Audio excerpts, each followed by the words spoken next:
All right, this is Secret City Geek Lab with the discussion of Walking Dead Season 3. In this season, we find our heroes, or our survivors, stumbling upon the prison and ultimately meeting up with the governor. I'm with Dimithri, Perera, and Tom Haggard, and we're talking Walking Dead Season 3. Definitely, I feel like that this is the best season of Walking Dead so far. What are your thoughts? Agreed. Much faster moving than the previous season, where it seemed like it started to drag on at the farm, becoming very soap opera-y. This season, I don't know. I'm a classic. I love guns and shooting and classic action fan. All right, Dimithri. Yeah, no, I thought this season was a lot like Waterworld, the movie Waterworld, except not in water. How so? What is it about Waterworld that?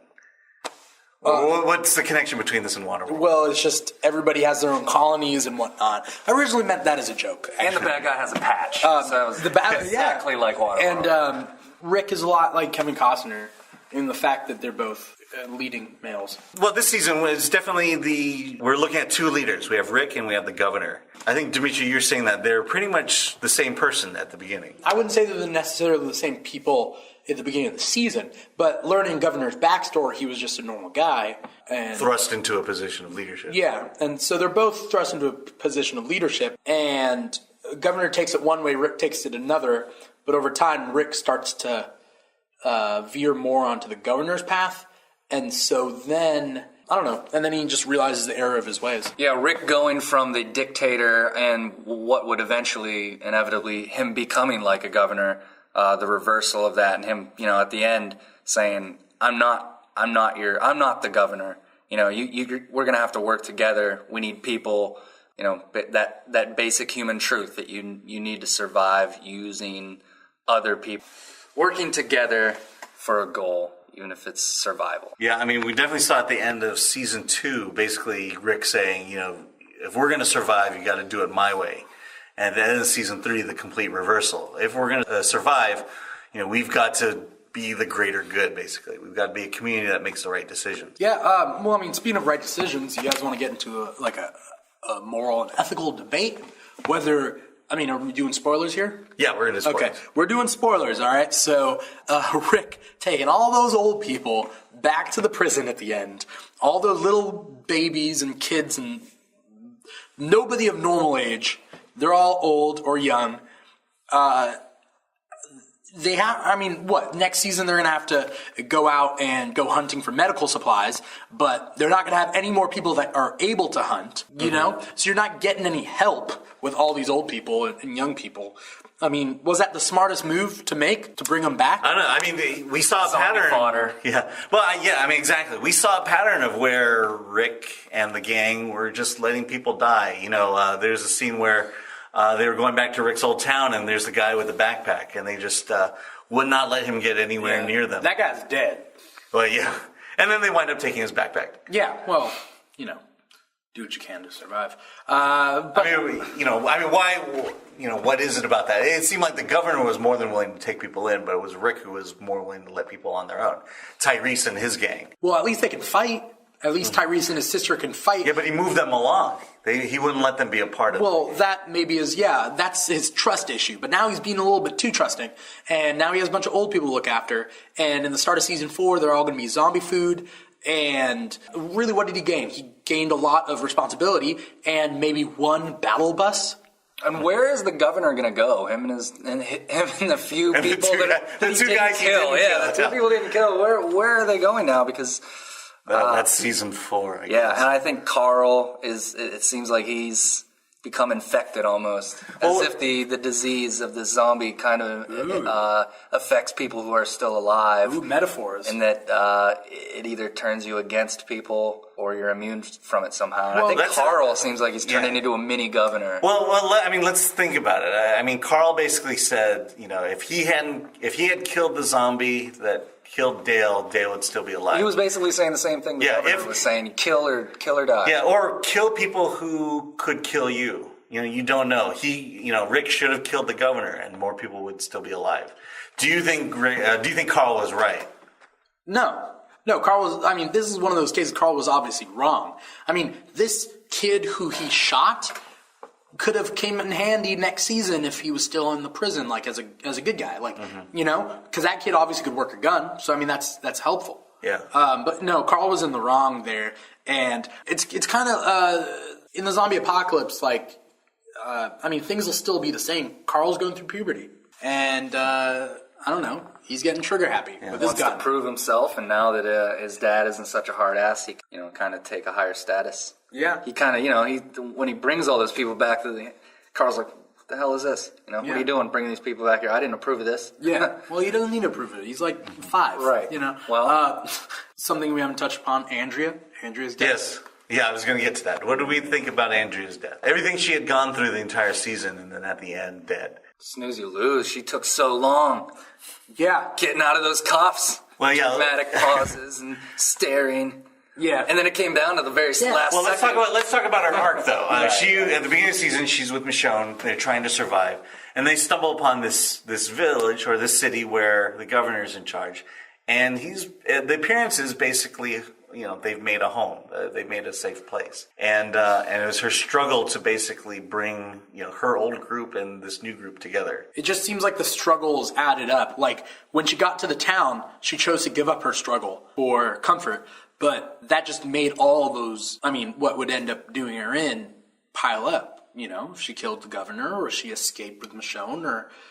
anything really, she wouldn't have died by Milton. And what about not taking the chances that she had taken?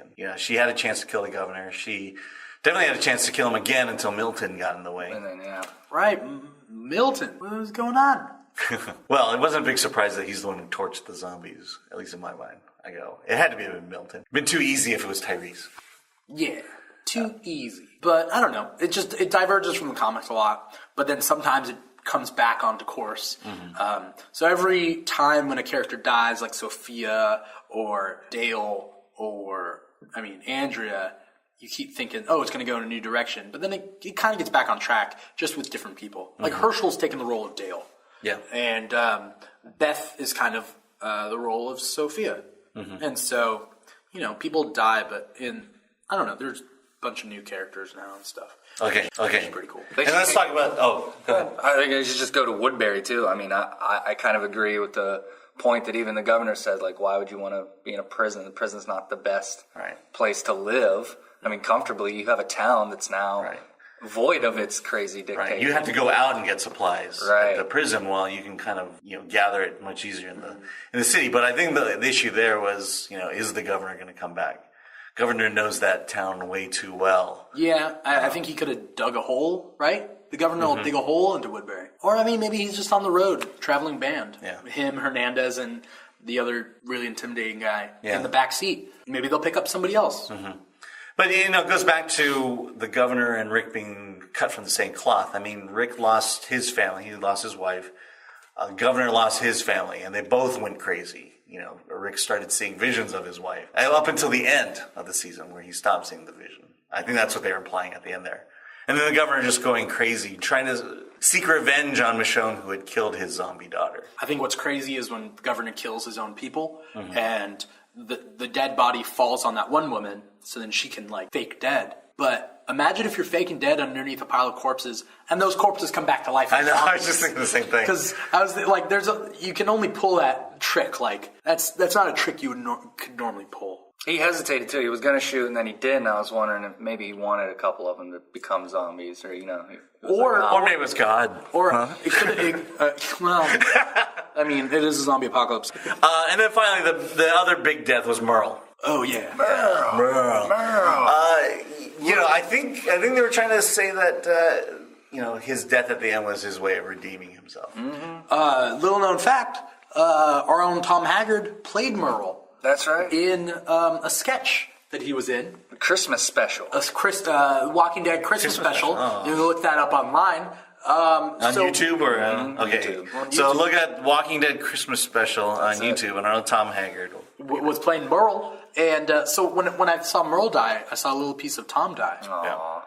So do you agree that that Merle did what he did as a way, basically, to redeem himself, or was he on a suicide mission? No, I don't think he had to die. And once again, it comes back to the point of he didn't work with anyone, because think if he would have kept Michonne with him and kind of if they kind of would have mended their relationship. Tension?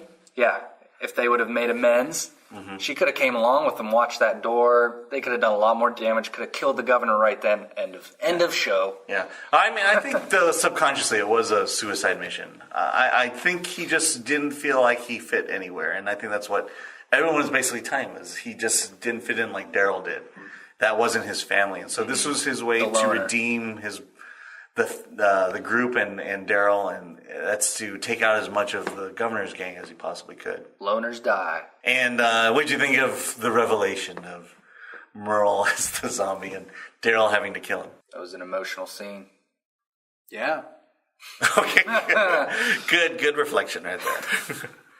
All right, any last thought? Oh, okay, so we're going to do this. Go ahead. Well, I do have a last thought. I thought that, I don't know his name, but the guy who was hanging out with Tyrese the whole season, the guy who was butting heads, the white guy, the father of Ben. Yeah. Ben died in that episode where Merle killed Ben trying to shoot the governor. Yeah.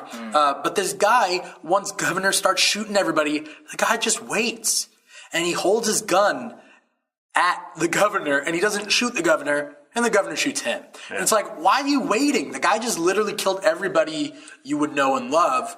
Or even have an acquaintance with. Personally, I think he just knew he was going to die anyways. Because what, is he going to run? And no, he could shoot the governor. Yeah. He had a gun. He had like a machine gun. A natural human instinct would be to try. You never assume that you're going to die, so don't try. Yeah, which is kind of an interesting idea. But you always got to stretch your disbelief sometimes because, there's some things that don't add up in the show. Yeah, I mean it's kind of weird, but it's knowing it's that idea of I can kill a zombie real easy, but is it really easy to kill another living person?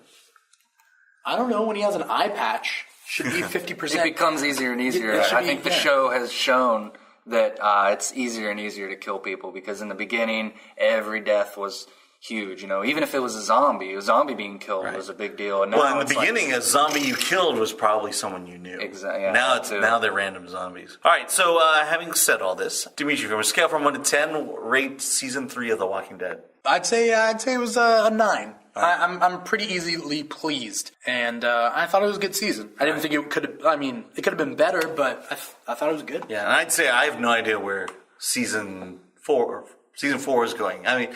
Last season, prison. We kind of knew where it is. Now that the governor's off in hiding and they've got a brand new crop of people, not sure where they're going. I know where they're going. One of two ways: robots or aliens. Okay. Yeah. Tom, from a scale from 1 to 10, season 3. We'll give it a 9.3. All right, I'll give it a 9 as well. All right. So this is a Secret City TV review.